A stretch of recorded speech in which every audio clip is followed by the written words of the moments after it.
Well, for more on this story, we're now joined in studio by the South African Communist Party's acting spokesperson, Malesela Maleka. Thank you very much for joining us, and welcome to the program. Thank you, Peter. All right, let's just start by, you had to call a press conference today. Why was that? Well, the officials of the South African Communist Party and the officials of the ANC had a discussion on Monday. It was part of a continuing bilateral meeting, which started as far back as last year.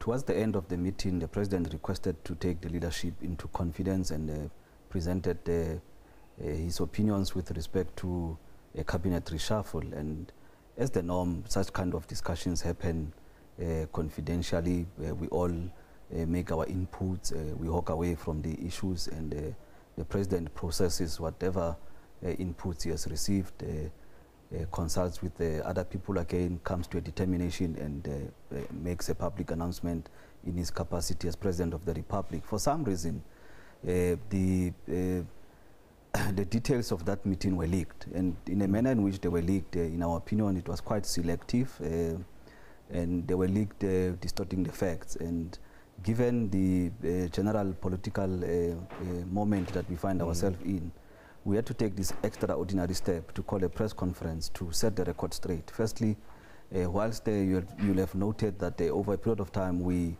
responded bearing in mind that confidentiality, but today we had to come out and say, yes, indeed. So you think the leak was done deliberately for political gain?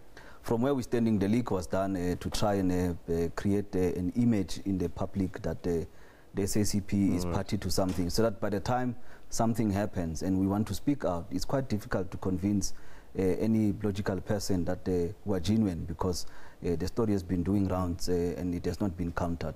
All right, so to confirm, the president is going to fire Mcebisi Jonas and Pravin Gordhan and replace them with who? Well, it's quite difficult to say he's going to fire. The president shared intentions. I do not know what decision he has arrived at, having listened to the leadership of the South African Communist Party and or the leadership of the ANC that he remained with in a meeting when the leadership of the party left that meeting. And I'm sure that at an appropriate time the president will announce who he wants to replace, if he does replace those two with. You're opposing their replacement, but it's the president's prerogative to reshuffle his cabinet and change whoever he wants to. So why are you dead against it? It's not his cabinet. It's a cabinet of the ANC. The ANC won elections. It's a ruling party. The issue is that in the discussion we tend to conflate the internal organizational processes with the exercise duly accorded to the president by the Constitution. The president is deployed, so the ANC nominates him to go and serve. So he doesn't nominate himself, and we all go out, we campaign. So as it has been happening, I don't know, over a period of how many years, and this is not something that the ANC does alone. All other political parties have got internal mechanisms that they follow that then allow whoever is designated to exercise constitutional authority to be able to act. So there's no confusion about this thing. We went to, and we've been having, I think, what I can call some bouts of this confusion. You'll know that when we went to the conference of the ANC in Polokwane, we had this huge debate about how this privilege is exercised and all those type of things. That moment has come back to be with us again. But since President Zuma assumed office, he has been consulting with the leadership of the alliance. I do not think that there's always been unanimity, but there's always been a minimum agreement to allow for action. So this is just one of those isolated events that's unnecessarily hyped up, I must say. Mr. Mapaila earlier today said that Pravin Gordhan and his department was one of the best performing in cabinet at the moment. So what reasons did the president give the party to suggest why Minister Pravin Gordhan would be removed? Well, at the briefing, Mr. Mapaila also kept on hinging on the fact that we don't want to go into details of the meeting. Besides to say that the reason the party objected is that the reasons are not related to his performance, and that's where we were not convinced.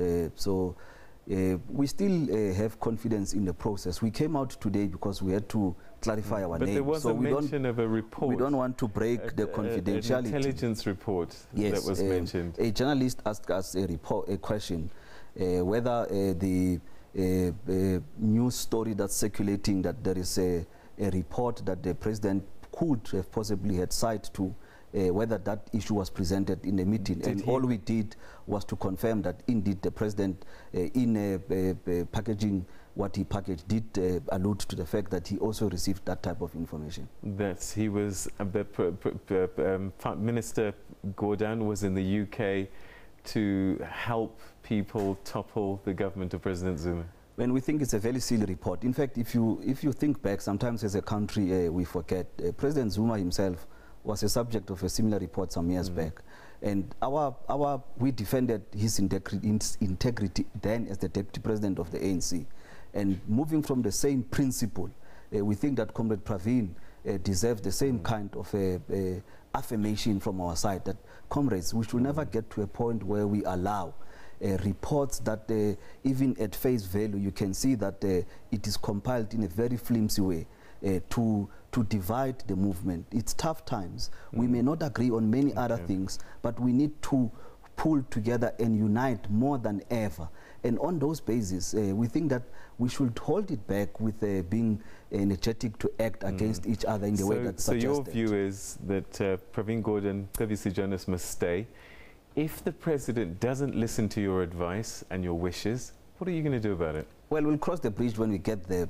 Historically, the president has not proven to operate that way. So we shouldn't preempt what he could possibly do, and maybe even dilute the possible space of engagement that exists. If that's the case, then you must have okayed the previous finance minister being appointed.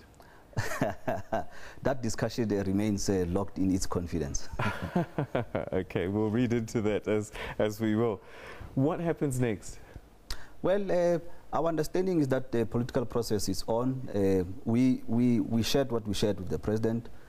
We don't know what happened in a meeting when the president remained with the ANC leaders, but political issues are subject of internal processes. So we're waiting, hoping we can continue discussions to get to an amicable solution that puts everybody in the country in a comfortable position. Is this a watershed moment for the alliance? Could this make or break the alliance? The alliance, it's an organism that could not be easily so broken. The rate of tensions and the amount of tensions that exist often drive all of us over the hill. But I do think that it could be a break with respect to the internal configurations in the alliance. So that can represent a huge moment. But with the totality of the alliance, I think that the alliance will come out of this quite stronger and having taken some serious lessons to heart.